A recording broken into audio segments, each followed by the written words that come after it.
Ba'zida bitta siyosiy qaror millionlab odamlarning taqdirini o'zgartiradi va ba'zida bu qarorlar juda ahmoqona bo'ladi. Bugun sizga tarixdagi 3 ta siyosiy ahmoqlikni aytib beraman. Buning uchun butun davlatlar keyin pushaymon bo'lgan. Birinchi o'rin Alyaskani sotib olish. 1867-yilda Rossiya Alyaskani AQShga sotgan. Narxi atiga $702 million.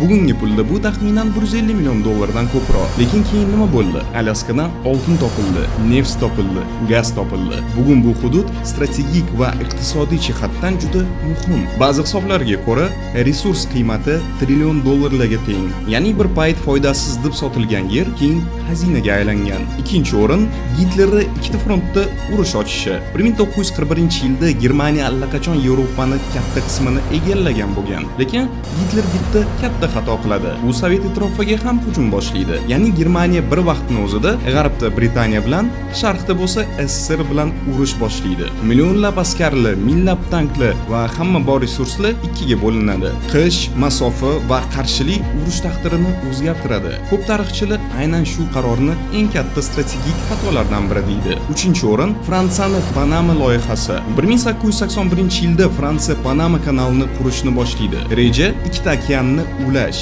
Lekin ular kasalliklar, issiq iqlim, botqoqli, tog'li hudud hammasini yengil olgan. Natijada har xil kasalliklardan 20 mingdan ortiq ishchi umrini uzgan. Moliyaviy zarar bo'lsa o'sha paytda taxminan $287 million bo'lgan. Bugungi pulda bu milliardlab dollar. Loyiha yiqilgan. Keyin AQSh kelib tugatgan va 1914-yilda ochgan. Xulosa nima? Ba'zida davlatlarni dushman emas, rahbarlarni o'zini xato qarorlari yiqitadi. Bitta imzo, bitta noto'g'ri urush, bitta yomon hisob va tarix butunlay o'zgaradi. Siz nima deb o'ylaysiz? Eng katta siyosiy ahmoqlik qaysi biri bo'lgan?